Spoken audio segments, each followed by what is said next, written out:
नमस्कार दोस्तों, story by RN के में आप सभी का स्वागत है।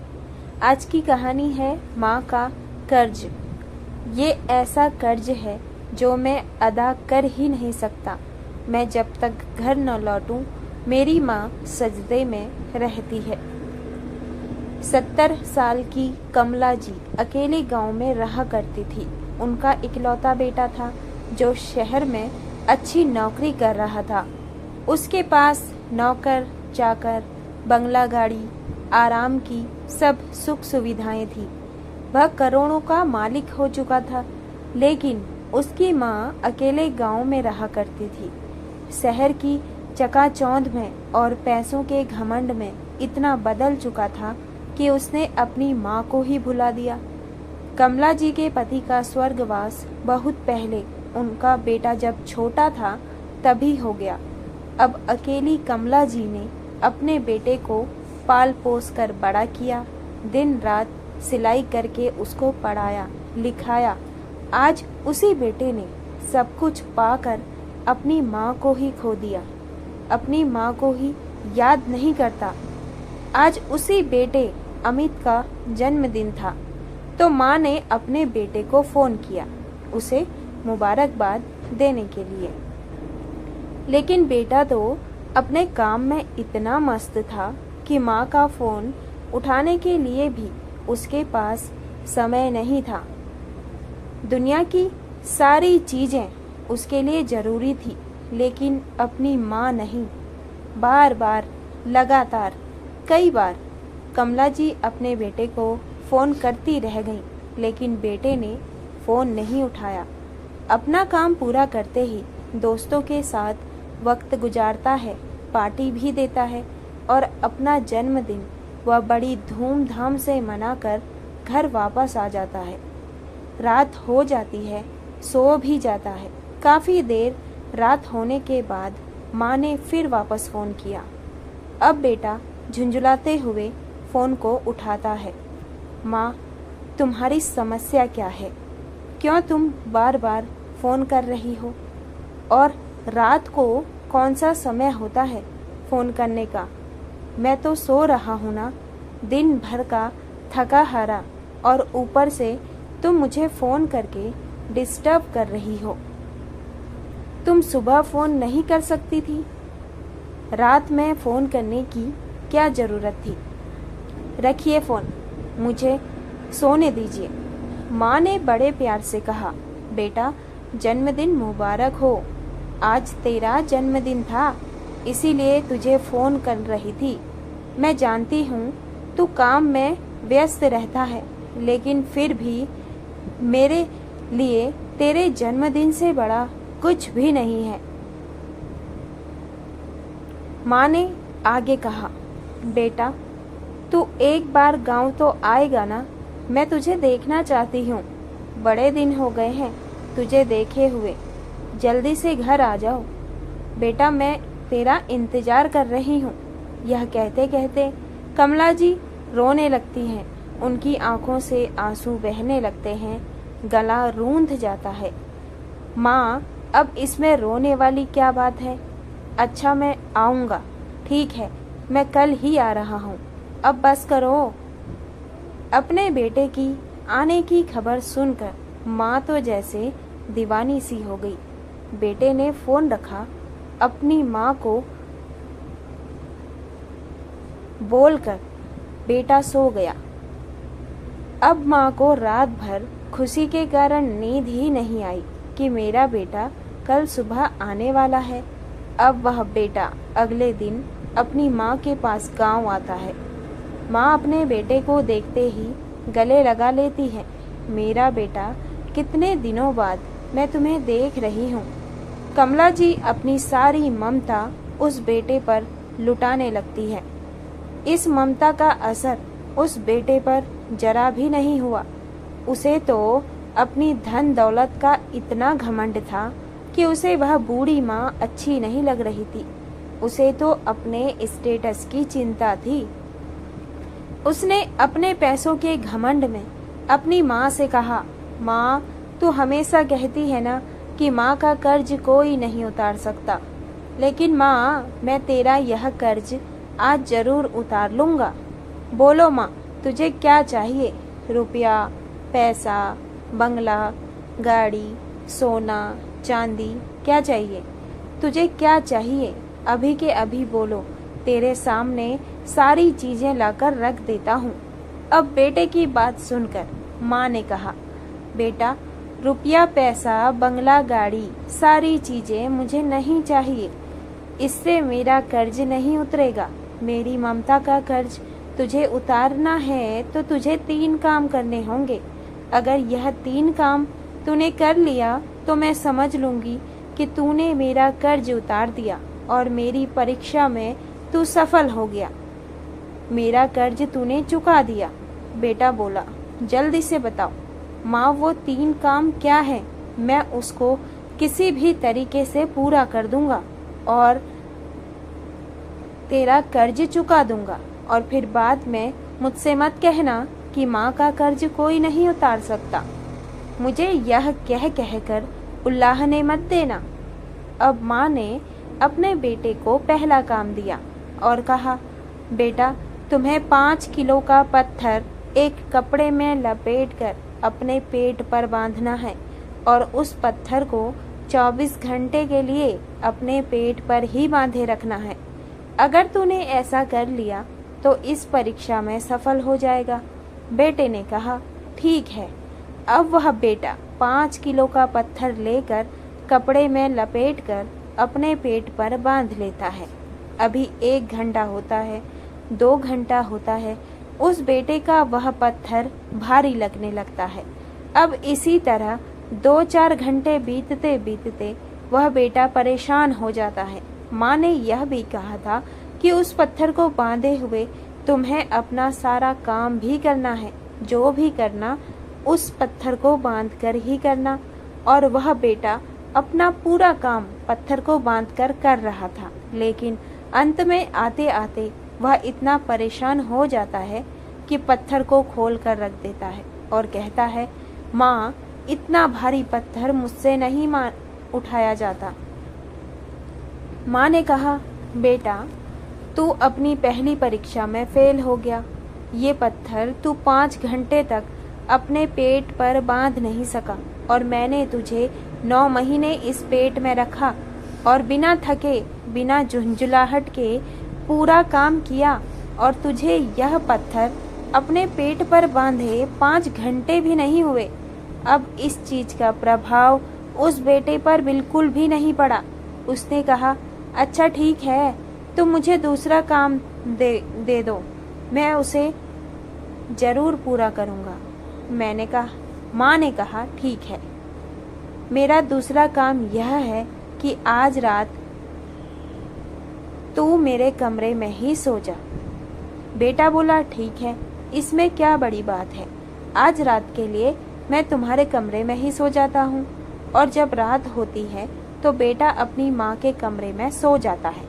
जैसे ही बेटे को नींद लगती है तो माँ ने कहा, बेटा, मुझे प्यास लगी है, जरा 1 गिलास पानी तो पिला देना। बेटा जल्दी से उठता है और माँ को 1 गिलास पानी लाकर देता है। माँ उस पानी को थोड़ा सा पीती है और बाकी बचे पानी को बेटे के बिस्तर पर गिरा देती है, जिस जगह पर वह बेटा सोया था। अब यह देखने के बाद बेटे ने कहा, माँ, तुम पागल हो गई हो, मैं जहाँ सो रहा हूँ वहाँ तुमने पानी गिरा दिया। माँ ने कहा, अरे बेटा, बुढ़ापा आ गया है ना, समझ नहीं आया, गिर गया। जैसे तैसे करके उसे गीले स्थान पर वह सो गया। अब जैसे ही बेटे की आंख लगने लगती है, नींद का झोंका आने लगता है, माँ ने उसे फिर से आवाज लगाई और कहा, बेटा, प्यास लगी है, 1 गिलास पानी तो पिलाना। अब बेटे ने कहा, मैंने अभी तो तुम्हें पानी पिलाया था, इतनी जल्दी तुम्हें प्यास लग गई। माँ बोली, बेटा, गर्मी इतनी ज्यादा है कि प्यास बहुत तेज लग रही है, प्यास के मारे गला सूखा जा रहा है, तो पानी पिला दे। अब बेटा यह सुनने के बाद अपनी माँ के लिए फिर से पानी लाता है और माँ उस पानी को थोड़ा सा पीती है और बाकी पानी को फिर से उस बेटे के बिस्तर पर गिरा देती है। अब यह देखने के बाद बेटा तो जैसे गुस्से में तमतमा जाता है और तमतमाते हुए बोलता है, माँ तू पागल हो गई हो, मेरा बिस्तर बार बार गीला कर रही हो। अभी यह सुनने के बाद माँ ने बड़े प्यार से जवाब दिया, बेटा बूढ़ी हो गई हो ना, चीजें समझ में नहीं आती, आंखों से कम दिखाई देता है। अब बेटा ये सुनकर चुप हो गया।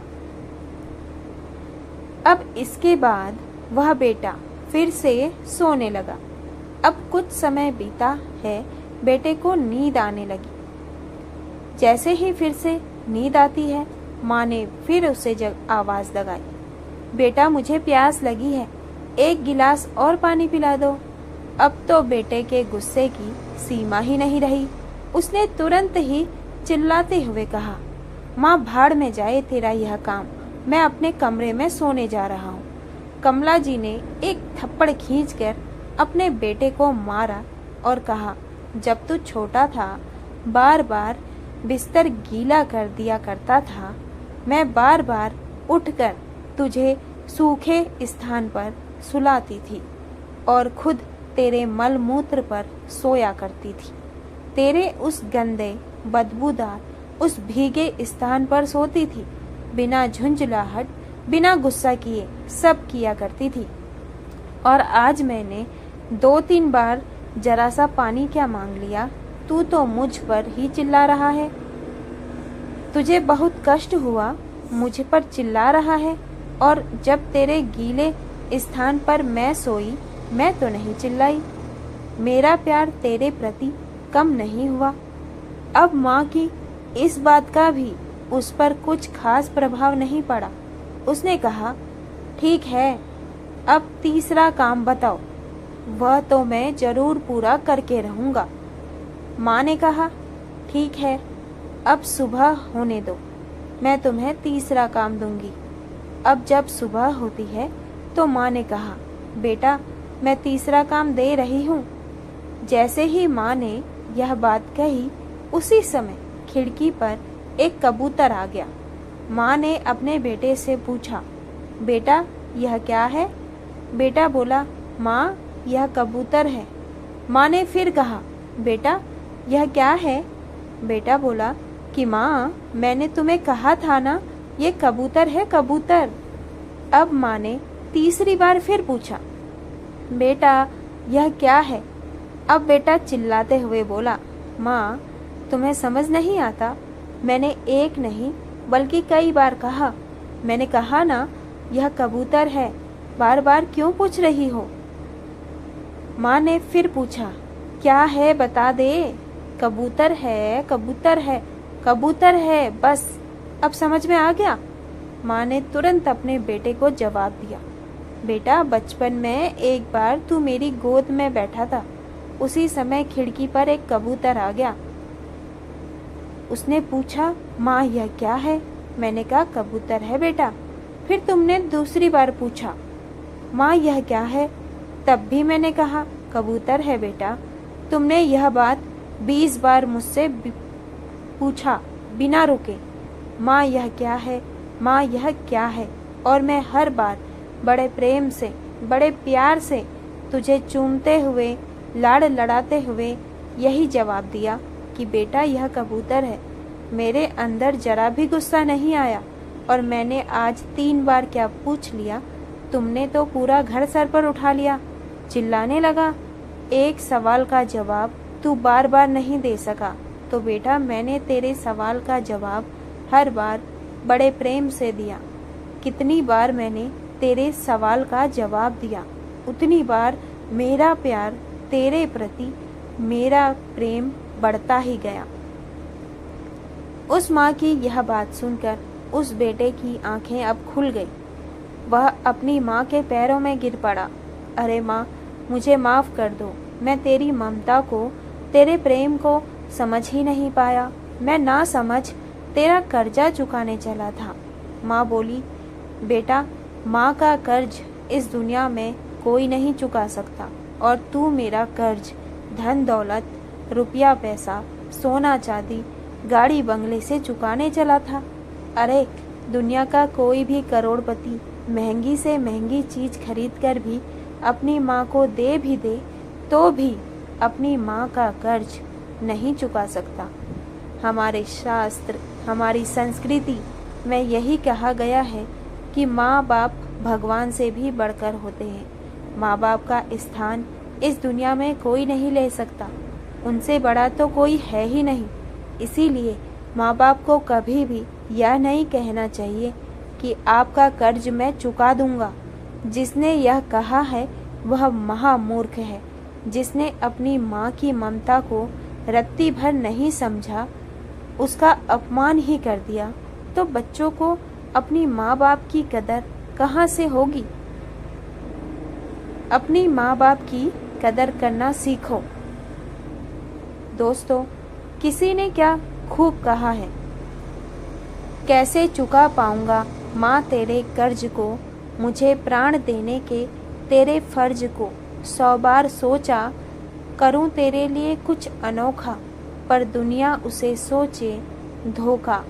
कैसे धो पाऊंगा माँ तेरे उस दर्द को, कैसे चुका पाऊंगा माँ तेरे कर्ज को। तेरी उन लोरियों की पुचकार को, गीतों में छिपे तेरे संगीतकार को। कैसे चुका पाऊंगा उन गीतों की तर्ज को, कैसे चुका पाऊंगा माँ तेरे कर्ज को। उंगली पकड़कर चलने के एहसास को, तेरी अमृतमयी दूध की उस मिठास को, मेरे कारण छुपे तेरे उस मर्ज को, कैसे चुका पाऊंगा माँ तेरे कर्ज को। तो दोस्तों, माता पिता का कर्ज कोई भी औलाद कभी भी किसी भी कीमत पर नहीं चुका सकता है। माता पिता को आपके प्यार के अलावा और कुछ भी नहीं चाहिए।